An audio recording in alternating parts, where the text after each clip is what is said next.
아이고 롯데야 사익동 오리지널 아이고 롯데야의 우피입니다. 안녕하십니까. 오늘 272회로 인사드리고요. 오늘은 4가지 정도의 이제 소식을 준비했는데요. 첫 번째 소식부터 소개해 드리겠습니다. 첫 번째 소식은 서튼 감독의 노피어와 챔피언십 문화에 대한 이제 인터뷰인데, 서튼 감독의 그런 야구관이 어느 정도 그 옛날 로이스터 감독의 노피어 야구가 좀 생각나는 그런 부분이 있습니다. 그래서 그런 좀 공통점과 함께 서튼 감독의 뭐 야구 철학 그런 거를 좀 꾸준히 또 얘기를 해보도록 하고요. 그리고 두 번째는 이제 벌써 라이브 피칭에 투수들이 들어갔습니다. 그래서 투수조의 핵심인 이제 반스 박소영 선수 라이브 피칭을 했는데, 그거에 대한 이제 기사와 인터뷰를 좀 소개를 해드리고요. 그리고 오늘 스파크맨 선수도 이제 훈련에 합류를 해가지고 처음으로 그 피칭하는 모습을 영상으로 볼 수 있었는데요. 사실은 뭐 아직은 제가 뭐라고 평가하기는 애매하지만 어찌됐건 그 큰 탈 없이 그 정해진 일자에 합류를 해서 참 다행이다, 이런 생각이 먼저 드는 것 같습니다. 그리고 지난 시즌 후반기에 선발진에서 굉장히 그 승리 여정으로 큰 역할을 했던 이인복 선수, 그리고 우리 팀의 색색이 중에 한 명인 김재호 선수의 인터뷰도 준비되어 있습니다. 그래서 인터뷰도 소개를 같이 하면서 얘기를 조금 해보도록 하겠습니다. 네, 먼저 서튼 감독 이제 이야기가 있고요. 어게인 노피어 외인 감독은 롯데의 영광 재현을 꿈꾼다는 그 기사 제목인데, 약간 로이스터 감독을 또 소환을 하면서 사실 조금 기사의 조회수를 불리일으키고자 하는 그런 기사가 느껴지긴 하지만은, 그래도 두 감독이, 서튼 감독이 지향한 야구관이 노피어 야구와 굉장히 닮아 있는 것은 사실이기 때문에 이 부분을 제가 좀 소개를 해드리려고 하는데요. 먼저 쭉쭉쭉 보면은 그 한 줄 정리를 하면 이렇습니다. 예, 리스크를 감수하고 공격적으로 그게 내가 이끄는 롯데 자이언츠의 팀 컬러다라고 서튼 감독이 이제 남겼는데요. 일단 10일에 서튼 감독이 오늘이죠. 오늘 서튼 감독은 운동신경이 뛰어난 선수들이 많아졌다. 상황에 맞는 베이스 런닝이나 타격, 기습 번트 등을 통해서 득점권 기회를 더 많이 만든 게 올해의 목표라고 밝혔습니다. 그리고 이제 서튼 감독이 얘기하는 것이 이제 위닝 모먼텀, 챔피언십 이런 단어로 좀 대표되는 그 결국 이기는 정신과 이기는 문화를 계속해서 강조를 하고 있는데, 이 부분에 대해서는 야구는 실수가 기반이 깔린 스포츠다. 실수를 통해서 강해진다. 실책을 두려워하면 안 된다. 항상 리스크를 감수하고 적극적인 시도가 필요하다. 그래야 진짜 위기에 대해 겁먹지 않고 대처할 수 있다고 했는데, 실패를 두려워하면 안 된다. 이꼴 노피어죠. 그래서 로이스터 감독이 했었던 노피어 야구와 굉장히 일맥상통하는 그런 철학을 가지고 있는 걸 알 수 있고, 실수를 통해서 강해지고, 이 멘트가 사실 로이스터 감독이 항상 하던 얘기라서 굉장히 좀 반갑게 느낄 수 있지 않나, 이런 생각이 듭니다. 리스크를 감수하고 적극적인 시도가 필요하다. 그리고 발이 빠르다고 해서 좋은 주자가 아니야 라는 그 내용의 얘기를 했는데, 발이 빠르다고 해서 좋은 주자인 것은 아니다. 디테일이 중요하다. 첫 발 리드를 충분하게 잡는가, 투수가 투구할 때 두 번째 리드를 어디까지 갈 수 있나, 그런 상황을 보면서 결정할 줄도 알아야 한다. 물론 폭투나 포일, 패스트볼도 예측하고 움직일 줄 알아야 한다면서, 이 부분을 제가 그 방송에서 꽤나 많이 강조를 했던 것 같아요. 발이 빠르다고 해서 결국 이제 도루를 많이 한다거나 주루 플레이가 꼭 훌륭한 게 아니고, 이 서튼 감독이 얘기한 것처럼 그러니까 리드를 얼만큼 이제 크게 잡느냐, 그리고 두 번째 리드를 가져갈 수 있는 리드 폭을 한 발에 더 가져갈 수 있느냐, 요것이 결국은 그 발 스피드와는 상관없이 좋은 주루로 할 수 있는 그런 그 자양분이 된다는 거를 또 얘기를 해줬고, 그리고 폭투나 포일 같은 이런 그 부분들도 상대의 실수를 바로바로 캐치해서 이제 한 룰을 더 진로하는 주루 플레이, 이에서 더 올라가면은 그 상대 수비들의 그런 플레이를 보고 빈틈을 파고드는 연습들이 꾸준히 필요하겠죠. 그래서 좀 기쁘네요. 제 생각과 서튼 감독의 생각이 일치한다고 하니. 그리고 이런 플레이들을 하기 위해서 상동 보조연습장 하프필드에서 주자 1, 2루 상황을 설정하고 폰골을 치는 등 주자들의 상황 판단 능력을 훈련해왔다는 것인데, 사실 이것이 이제 흔히들 말하는 BQ죠, BQ. 그러니까 주자들의 상황 판단 능력은 물론 BQ라는 이 약간 은어로 완전히 평가할 수는 없는데, 이제 센스라고 얘기를 하죠. 센스라고 얘기를 하는 그 상황에 맞는 주루 플레이를 얘기를 하는데, 상황에 맞는 주루 플레이를 얘기를 하는데, 사실은 이게 참 안 되는 팀이죠, 전통적으로. 그래서 이제 요것에 이제 반대말이 이제 뇌주루 이렇게 얘기를 하는데, 사실 로이스터 감독 시절에 이제 노피어 주루 같은 경우에도 사실은 한 끗 차이거든요. 그 뇌주루와 노피어 주루는 이제 한 끗 차이인데, 이제 상황에 맞는 주루를 하느냐가 결국 내 주루냐 노피어 주루냐를 그 구분 짓는 것 같아요. 그러니까 뭐 상황을 얘기하자면 이런 거예요.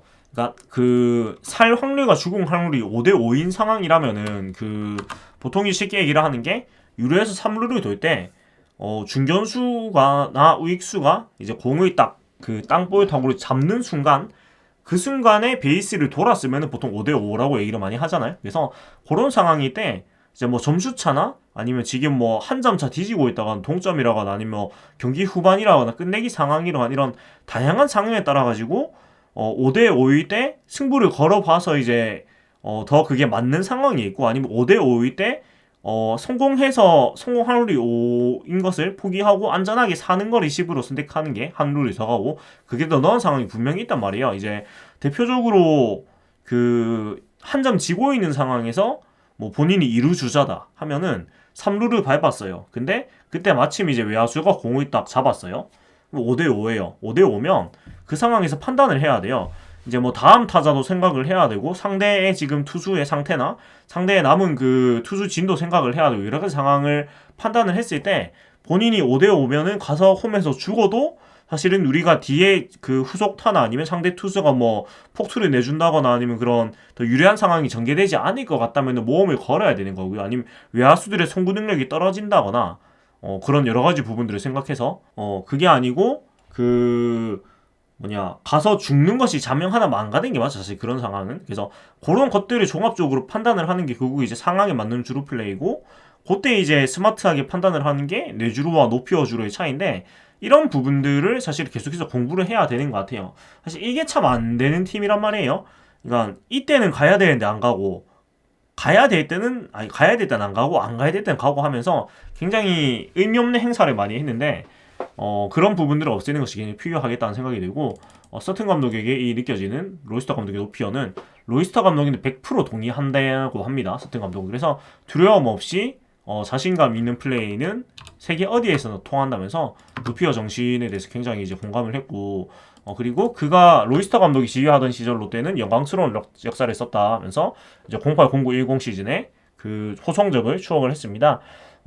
당시 이제 3년 만에 200승을 넘게 올린 그 최초의 감독이었는데 로이스터 감독이 그 준 플레이오프에 3번을 들어가면서 08, 09, 10 이제 0승 3패, 1승 3패, 2승 3패 이렇게 한 승씩 점점 쌓아가고 있는 상황이었는데 사실은 모르겠어요. 이제 그 당시에 결국은 그 단기전 로이스터 감독의 단기전 약점 때문에 결국은 이제 그 감독을 양승호 감독으로 교체를 했는데요.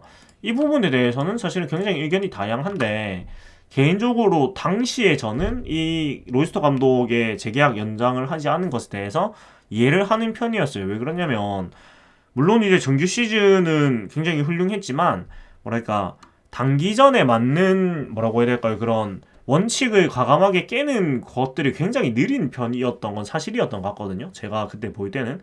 그러니까 단기전임에도 불구하고 그 반드시 선발 5이닝을 꾸역꾸역 이제 채워 나가야 되는 그런 물론 정규 시즌은 굉장한 그것이 플러스 요인이 됐지만 그러니까 단기전에서 선발 야구를 고수를 하는 그런 모습들이 사실은 08, 09, 10년 동안 크게 개선이 안 됐단 말이에요.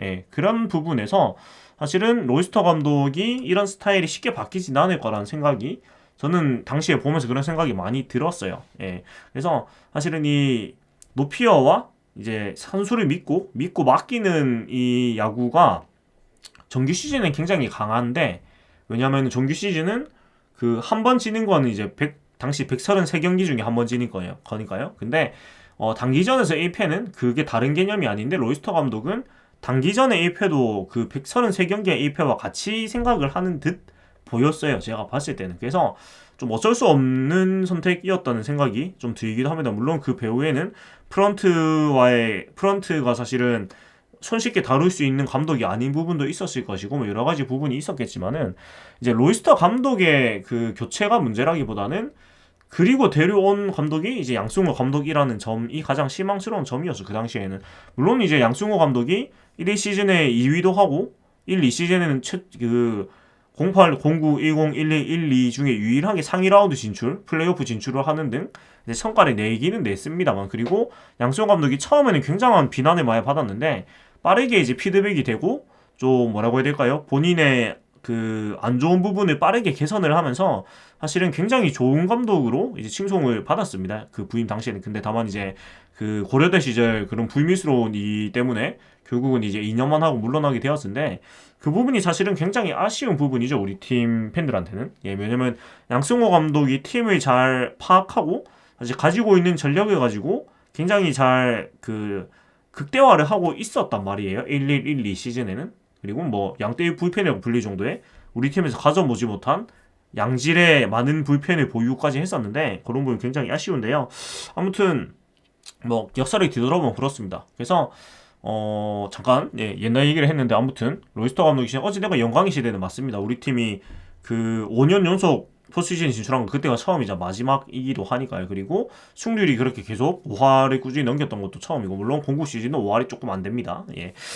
아무튼 그런 얘기를 했고, 또 캠프가 이제 일주일이 지났습니다. 그래서 캠프 일주일이 지났는데 만족도는 어떠냐는 질문에, 캠프가 시작된 지 일주일 정도 지났는데 뛰어난 아웃스탠딩한 과정을 보내고 있다. 선수들의 에너지와 집중력이 대단하다. 기본기에 초점을 맞춰서 가다듬고 있다고 얘기를 했습니다. 그래서 캠프는 뭐 전반적으로 다 이제 잘 진행되고 있는 것으로 보이고, 투수들이 이제 생각보다 이제 라이브 피칭이 빨리 하고 있는데, 이제 다음 소식으로 바로 넘어가서 좀 말씀을 드리도록 하겠습니다. 자, 그래서 다음 소식은 이런 소식이고요. 박세웅 번즈, 이게 반즈, 반스 뭐 다양하게, 그리고 또 번즈 선수가 있었다 보니까 되게 헷갈리는데, 그 등록은 반스 선수로 되어 있기 때문에 저는 반스 선수로 얘기를 하겠습니다. 그러니까 이게 우리 팀에 외국인이 많다 보니까 이게 부르는 게 굉장히 다양한데, 스파크먼이라고도 하고 스파크맨이라고도 하는데, 일단 등록명은 스파크맨이기 때문에 저는 스파크맨이라고 하겠습니다. 예. 그리고 최영 코치를 얘기할 때도 이제는 별로 얘기할 일이 없겠지만 계속 제가 최영 코치라고 한 게, 일단 등록이 최연이라고 되어 있었고요. 그 다음에 최영 코치 본인이 최연이라고 불러달라고 했기 때문에 저는 최영 코치라고 얘기를 했거든요. 그래서 이런 외국인 코치의 그 이름은 그 등록명, 그러니까 유니폼에 적힌 이름으로 저는 부르는 원칙으로 하도록 하겠습니다. 예. 그래서 이렇게 이제 라이브 피칭을 벌써 이제 시작을 했는데, 라이브 피칭이라 하면 이제 그 타자를 세워놓고 하는 피칭을 얘기를 합니다. 그리고 이제 기사 내용을 좀 다시 이제 보자면은 이러합니다. 일단 10일에 라이브 피칭을 했고요. 라이브 피칭 현장에는 물론 상동구장입니다. 성민규 단장, 서튼 감독, 메인호이드, 투수 총괄 등, 이 또 뭐 마인호이드 이렇게 얘기를 하기도 하는데, 메인호이드 투수 총괄 코치도 아마 이제 메인호이드가 등록명일 거예요. 잠깐만요. 이것도 제가 한번 정확하게 찾아보도록 하겠습니다. 예, 리키 메인호이드로 이제 그 등록이 되어 있습니다. 그래서 이런 부분들이 사실은 계속 하다 보면 마인호이드로 되어 있네요. 예. 그러니까 지금 우리 팀의 외국인 코치들이 로이스 리깅 피칭 코디네이터, 제러이드 레이어드 1군 배터리 코치, 리키 마인호이드 1군 투수 코치 투수 총괄, 라이언 롱 2군 타격 코치, 이렇게 이제 외국인 코칭 스태프의 이름이 되어 있습니다. 그래서 저는 요 구단 등록명에 맞춰가지고 부르도록 하겠습니다. 메인홀드가 아니고 마인홀드 투 코치라고 되어 있네요. 예, 그래서 이렇게 모여가지고 이제 라이브 피칭을 받고, 일단 타석에는 김재유, 고승민, 추재현, 정복은 선수가 서가지고 이렇게 그 상대를 해주었고요. 그리고 반스 선수는 안중열 선수와 배터리를, 박세용 선수는 고승민이 왜 나왔죠? 고승민 선수가 아니고 강태일 선수와 함께 이제 그 배터리를 넣어가지고 피칭을 했고요. 오늘은 이제 24개를 던지기로 예정이 돼 있었는데, 반스 선수는 1개를 더 던져가지고 25개를 던졌습니다. 이날 라이브 피칭에 대해서는 오늘 타자들이 내공을 치는 것을 신경 쓰지 않고 스트라이크 존에 공을 꽂는 것에 집중을 했다면서, 직구와 커브, 슬라이더, 체인지업 등을 모두 점검했다.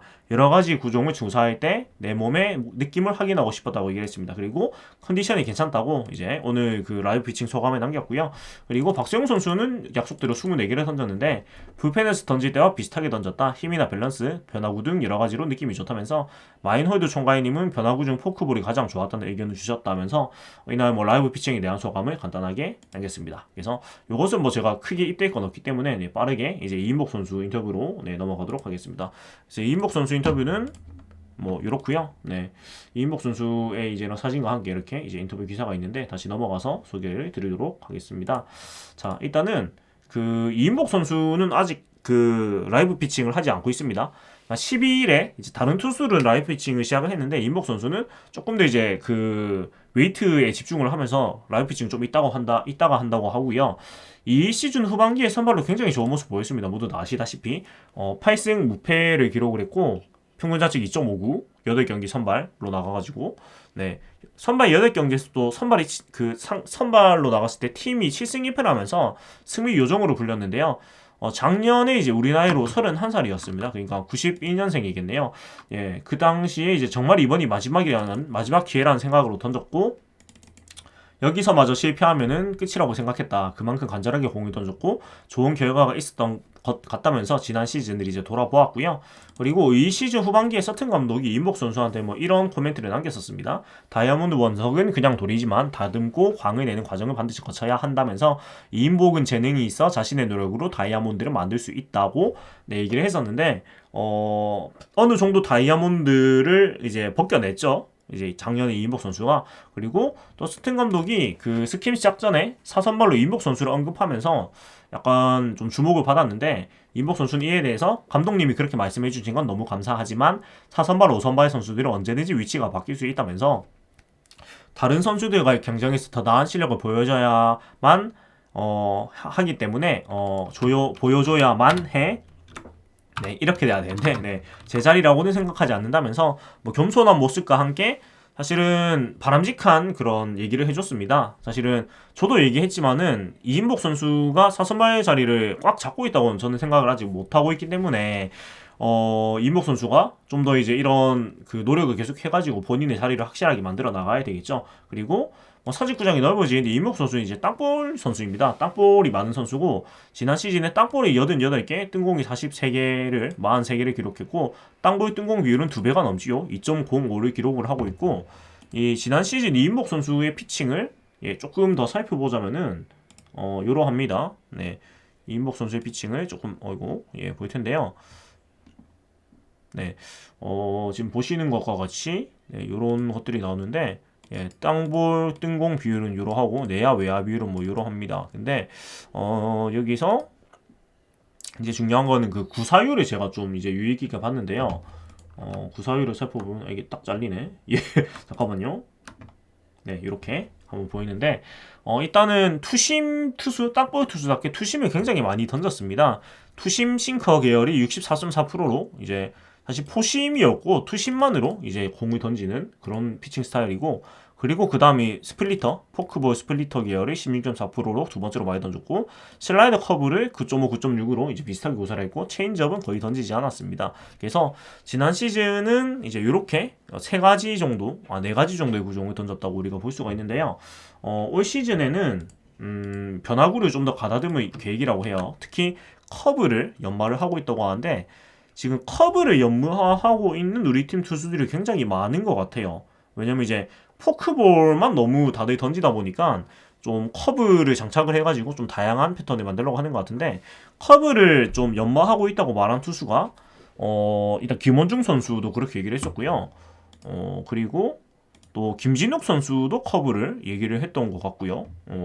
그래서 굉장히 많은 선수들이 지금 커브를 집중적으로 연마를 하고 있는 것 같습니다. 그리고 이 부분은 모르겠어요. 그 뭐 마이노이드 코치가 커브를 굉장히 잘 뭐 가르쳐 준다거나 아니면 뭐 포크볼과 커브를 섞었을 때 효과가 크다고 생각을 했다거나 뭐 이런 부분이 있는 것 같아요.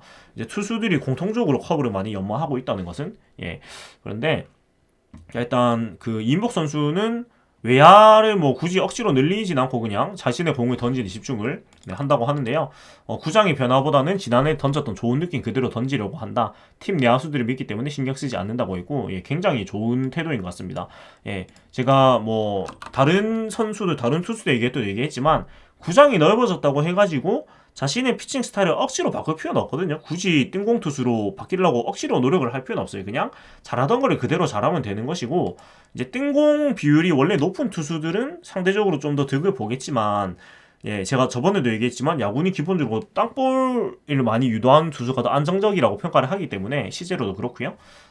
그래서 이 모습은 굉장히 좋은 것 같고 그리고 선발 투수는 5이닝을 책임지고 그 뒤부터는 보너스 시간이라고 생각한다고 얘기를 했는데요. 사실 이 부분은 저는 약간 뭐 개인적으로는 동의하진 않습니다. 왜냐면은 선발의 최대 덕목은 이제 이닝 히팅이라고 저는 생각을 하기 때문에 이닝을 이제 소화해주는 것이 그거라고 생각을 하기 때문에 저는 조금 이제 동의를 하진 않는데 일단 이인복 선수는 이닝을 뭐 적게 먹겠다는 소리보다는 그거 같아요. 그냥 5이닝을 확실하게 책임을 지고 그 뒤에는 부담 없이 던지면은 더 좋은 결과가 나올 거다를 조금 이런 식으로 얘기를 한 게 아닌가 싶거든요. 네, 왜냐면은 사실 이인복 선수가 아직 선발로 풀타임을 던져보지 않은 선수고 지난 시즌도 선발로 준비를 한 게 아니고 갑작스럽게 이제 선발로 던졌던 거기 때문에 뭔가 너무 긴 이닝을 생각하고 이제 나가면은 사실은 굉장히 부담을 많이 느껴가지고 5이닝도 채 못 채웠을 것 같기는 해요. 그래서 조금 마인드 세팅을 5이닝을 책임지고 뒷이닝은 좀 보너스라고 생각을 편하게 해가지고 이제 더 좋은 투구를 하겠다는 것을 이렇게 밝힌 것 같습니다. 그리고 개인 기록은 생각하지 않고 무엇보다 아프지 않고 공을 던져서 올해도 승리 요정으로 남을 수 있도록 최선을 다하겠다고 얘기를 남겼습니다. 뭐 지난해만큼의 그 승리 요정을 한다면은 8경기에서 7승 2패니까 보통 30경기 정도 이제 등판을 한다고 생각을 하면은 팀이 거의 이인복 선수가 나왔을 때 25승 이상을 할 수 있다는 뜻인데 네, 꼭 그렇게 되기를 기원을 하겠습니다. 예, 그렇게 기원을 하고요. 다음으로 이제 김재우 선수 인터뷰로 넘어가가지고 마지막 소식을 전달해 좀 드리도록 하겠습니다. 자, 김재우 선수 인터뷰는 뭐 이렇고요. 네, 사실 김재우 선수도 굉장히 그 장발로 굉장히 약간 주목을 받기도 했고 굉장히 잘 어울렸어요. 사실은 그 빠른 스피드에 가진 선수가 머리를 휘날리면서 뛰는 모습이 굉장히 어울렸는데 조금 머리가 좀 정리가 된 모습이죠. 예. 사실 저는 요때 길이가 제일 멋있었거든요. 네. 근데 지금은 조금 이제 정리를 해가 그렇지 않아 시즌 들어간 이 머리를 좀 다시 봤으면 좋겠습니다. 예. 아무튼 뭐 김지호 선수인데 30, 그러니까 저하고 동갑이겠네요. 92년생 저하고 동갑인 것 같은데 잠깐만 한번 보겠습니다. 네, 92년 8월 7일생 저하고 동갑이고요. 사실은 뭐 저도 이제 나이가 한 살 두 살 먹다 보니까 점점 동갑이거나 더 어린 선수들이 많아지고 있는데 좀 슬프기도 하지만은 그래도 좀 이런 부분이 재밌어지는 것 같습니다. 조금 아무래도 동갑인 선수들은 조금 더 정이 가더라고요. 네. 그리고 일단 본인의 스피드에 대해서 20대 초반만 해도 지금보다 훨씬 빨랐다면서 지금 그 나이면 조련만 하면서 약간 과거에 대한 그리움을 잠깐 밝혔는데 이 시즌에 커리어 하이를 기록을 했습니다. 타율 2할 8분 7리, 출루율 3할 4푼 9리, 장타율 3할 5푼 1리, OPS 0.691로서 커리어 하이를 기록했고 뭐 조금 더 디테일하게 기록을 보자면은 이러합니다. 총 이제 87경기에 출장을 해서 192타석, 174타수, 50안타를 기록했고요. 27득점, 2루타 8개, 3루타 0개, 홈런 1개, 18타점, 7도루, 도루 실패가 0개였어요. 예. 그리고 보이는 10개, 사구 4개, 삼진 36개, 병살타 1개, 희생타 4개 이렇게 기록을 했었습니다. 지난해에는. 그래서 OPS가 0.7을 못 넘긴 게 좀 아쉽긴 하지만 그래도 전반적으로 타격 수정적이 굉장히 뭐 본인 기준에서 강자가 좋았던 그런 시즌이 되었었는데요. 조금 더 이제 기사로 돌아와서 얘기를 해보자면은 커리어 하이긴 하지만 사실 누구보다 잘한다 이야기할 입장은 아니라고 이제 김지호 선수가 얘기를 했고 작년에 손아섭 형이 빠지면서 자리가 생겼다고 하는데 올해죠. 예, 난 작년보다 더 절박하다. 더 물러설 것이 없는 나이다. 그저 팀 승리에 조금이라도 도움이 되고자 노력할 뿐이라면서 20대 초반에 이 정도 성적을 냈으면 몰라도 난 주전으로서 야구 인생을 열어가야 하는 나이다. 작년에 위할 삼을 입장이 아니다. 잘하고 있다. 그런 생각은 전혀 없다면서 언제 마지막 해가 올지 모른다. 1년 2년의 느낌이 전혀 다르다고 얘기를 했습니다. 사실 이게 뭐 야구 선수는 훨씬 더 심하게는 압박을 받을 거예요. 왜냐면은 선수로서 남은 시간이 사실 10년 정도라고 봐야 되잖아요.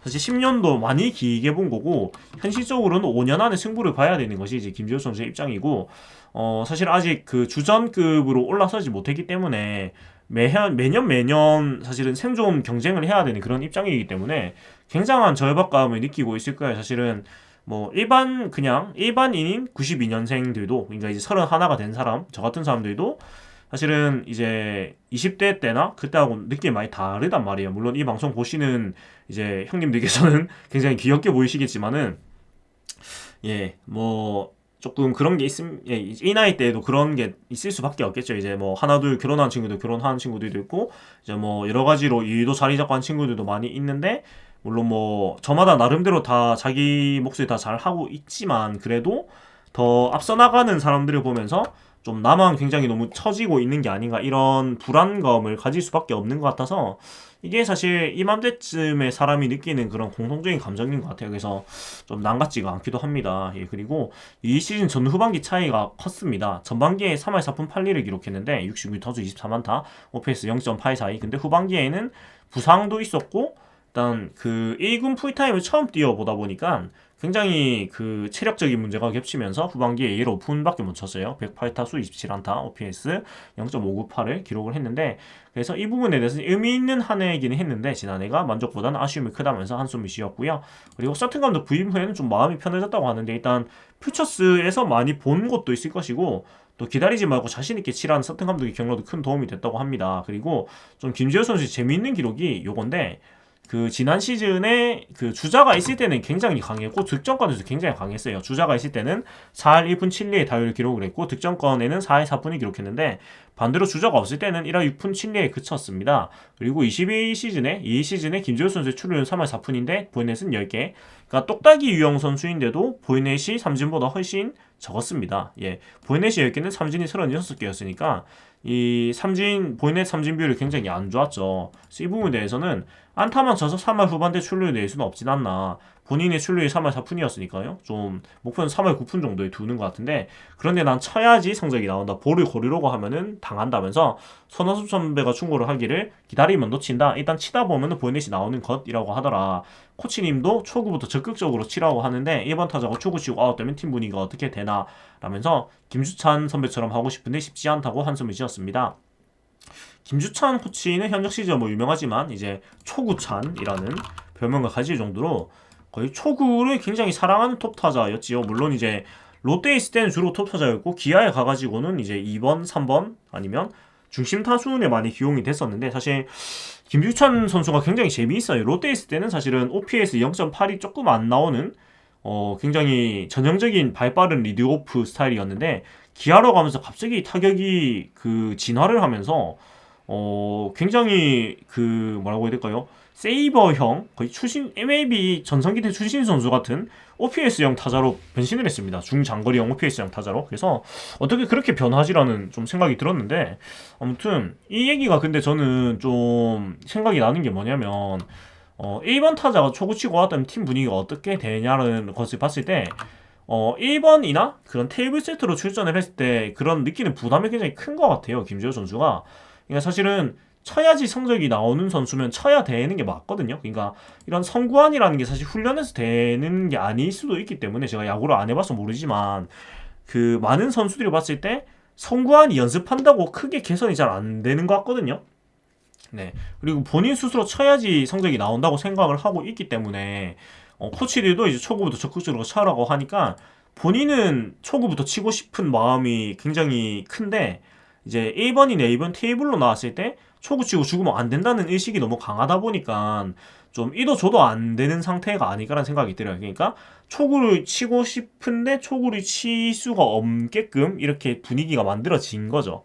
본인에게는. 그렇다 보니까 김재호 선수를 굳이 이제 테이블 세터로 기용을 할 필요가 있을 거라는 생각을 이 기사를 보고 좀 하게 되는 것 같은데 이제 오히려 9번에 갖다 놓고 좀 편하게 자기 타격을 할 수 있게 좀 기회를 준다거나 사실은 올 시즌 타순을 어떻게 유용할까지가 굉장히 좀 애매모호한데 사실은 발이 팀에서 가장 빠르자고 굳이 1번, 2번에 억지로 잡아놓을 필요는 없는 것 같거든요. 일단 출루를 해야지 주루를 할 건데 김재호 선수가 1번에서 초구를 치는 것에 대한 부담을 이미 느끼고 있다면은 이 부분은 이제 김재호 선수가 만약에 외야의 한 자리를 차지한다면은 굳이 1번이나 2번을 꼭 시킬 필요는 없는 것 같아요. 네. 조금 뭐라고 해야 될까요?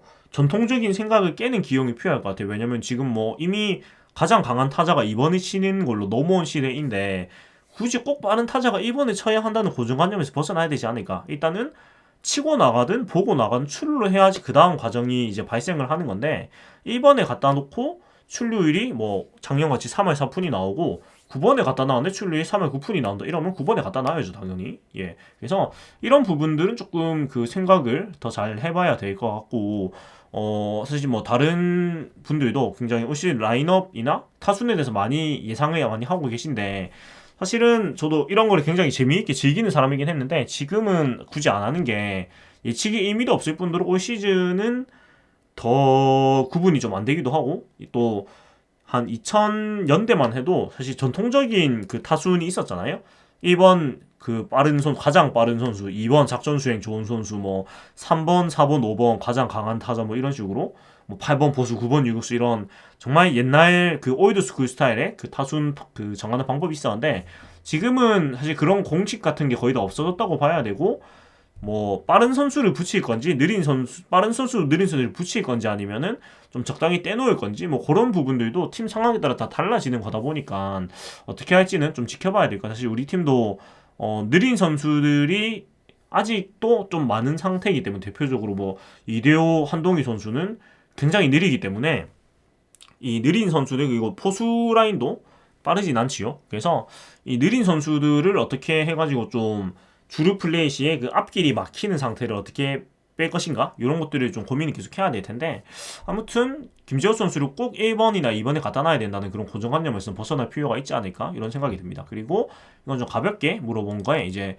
장두성하고 김재호가 누가 더 빠른가라는 질문에 대해서는 김재호 선수 본인이 두성이 나이 때는 스피드가 비슷할 거다. 그때 내가 제일 빨라야 난 자존심이 있었다면서 지금은 근육이 많이 붙었다. 주루와 더불어 타격이나 수비를 생각해야 하니까 라면서 지금은 장두성이 더 빠르다고 얘기를 하는 것 같습니다. 뭐 당연하죠. 사실 20대 초반의 운동 능력하고 30대 운동 능력은 다를 수밖에 없기도 하고 이제 보통 프로 선수들이 계속 프로로 뛰다 보면 이제 얘기처럼 몸이 커지기 때문에 네, 스피드 자체는 장두성보다 빠르고 장두성 선수는 사실 100m를 12초도 이기기 때문에 야구보단 육상 선수에 가까운 기록을 가지고 있기 때문에 워낙 빠르죠. 그리고 본인 인생 경기로는 이제 6경기를 했다고 하는데 2020년 9월 18일 LG전 꼽았는데 1대3으로 뒤진 7회 대타로 등장해서 적시타를 치고 2루와 3루를 연달아 훔친 뒤 정훈의 내야 딱 보일 때 홈을 밟으며 동점을 만들었다. 이날 롯데의 5대3 역전승에 결정적인 공을 세운 그런 경기였는데 선수로서 보람찬 하루였다. 올해도 변함없는 각오로 뛰겠다. 결정적인 상황에서 내가 주어진 역할을 다해서 팀의 승리를 만들고 싶다고 얘기를 하면서 인터뷰를 마쳤습니다. 그래서 오늘 이렇게 전달해드릴 소식들은 다 말씀을 드렸고요. 이렇게 주전급 선수 말고 주전의 경쟁하고 있는 선수들의 뭐 이인복, 김재호 선수 이런 선수의 인터뷰까지 해주는 건 되게 좋은 것 같습니다. 사실 이런 선수들의 인터뷰를 통해서 팬들도 더 많은 것들을 알 수 있고 궁금했던 거를 풀 수 있는 것도 있어가지고 되게 좋은 것 같고 또 자이언츠 TV에도 지금 매년 올라오고 있어가지고 우리가 좀 참고할 수 있는 그런 자료들이 많이 있는 것 같은데 저도 보고 좀 여러 가지 소개해드릴 수 있는 것들은 소개를 좀 해드리면서 소통 계속하고 하도록 하겠습니다. 그래서 여기까지 오늘 아이고 롯데야 272회였습니다. 네, 저는 내일도 오늘 거인 소식으로 돌아오도록 하겠습니다. 네, 사직동 오리지널 아이고 롯데야의 오피였고요. 재밌게 보셨다면 구독과 좋아요 부탁드리겠습니다. 레디 투 윈 롯데 자이언츠.